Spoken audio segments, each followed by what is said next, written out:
மறைந்து விட்டார் என்பது ஒரு பௌதிக உண்மை.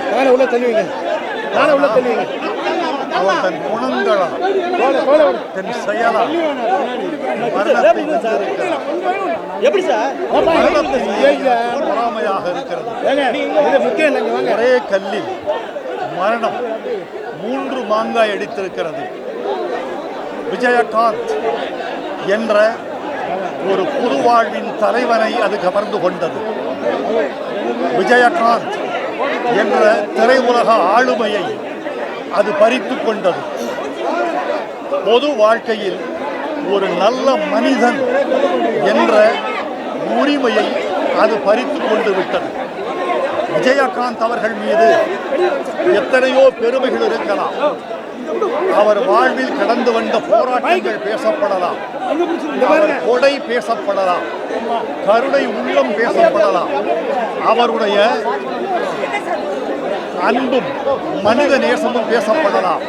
எல்லாவற்றுக்கும் மேலாக நான் அவரிடம் உயர்ந்த பண்பு அல்லது உயர்ந்த சாதனை என்று கருதுவது ஒன்று உண்டு. பொதுவாக வேறொரு துறையிலிருந்து பொது வாழ்க்கைக்கு வருகிறவர்கள் காத்திருப்பார்கள்.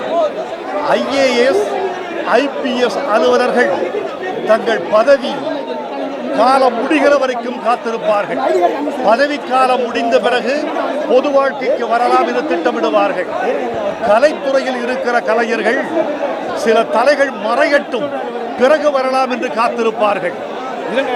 ஆனால் தான் வாழ்ந்த காலத்தில் கலைஞர் உச்சத்தில் இருக்கிறார், பேராளுமையாக இருக்கிறார். ஜெயலலிதா உச்சத்தில் இருக்கிறார், ஆளுமையாக இருக்கிறார். கலைஞர், ஜெயலலிதா என்ற 2 ஆளுமைகளும் உயிரோடு இருக்கிற காலகட்டத்தில் ஒரு பொது வாழ்க்கைக்கு வந்து அது வெற்றி பெற்ற ஒரு தலைவராக விஜயகாந்தை நாம் பார்க்கிறோம். எதிர்க்கட்சி தலைவர் என்ற உயரம் வரைக்கும் அவர் தன் வாழ்க்கையை எட்டி இருக்கிறார். அவர் சண்டை காட்சியில் டூப் போடாதவர் என்று நண்பர்கள் எனக்கு சொல்லி இருக்கிறார்கள். அரசியல் வாழ்க்கையிலும் அவர் டூப்பை அனுமதிக்கவில்லை என்பதுதான் அவருடைய மிகப்பெரிய குணமாக நான் கருதுகிறேன். விஜயகாந்த் அவர்கள் பன்னெடுங்காலம் நினைக்கப்படுவார். ஒரு கலைஞராகவும் நினைக்கப்படுவார், ஒரு தலைவராகவும் நினைக்கப்படுவார். கலை உலகம் கலைஞனாக நினைவு கொள்ளும், அவருடைய பொது வாழ்க்கை தலைவனாக நினைவு கொள்ளும். அவரை இழந்து வாடுகிற அவருடைய குடும்பத்தாரை பார்த்தேன். சகோதரி பிரேமலதா அவர்கள் கண்ணீர் ஊறிய கண்களோடு தலைமாட்டில் நின்று கொண்டிருக்கிறார். அவரை பார்த்ததும் எனக்கே மனசு கலங்கிவிட்டது. நீங்கள் துணிச்சலோடு நடவிட வேண்டும் அம்மா என்று சொல்லிவிட்டு வந்தேன்.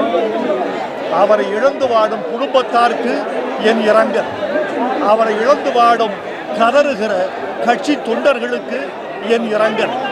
நெடுங்காலம் நினைக்கப்படுவார் விஜயகாந்த். அவர் மறைந்து விட்டார். உடல் ரீதியாக, செயல் ரீதியாக, எண்ணங்களால் அவர் பல்லாண்டுகள் வாழ்வார் என்று நினைக்கிறேன். விஜயகாந்தின் புகழ் வாழ்க.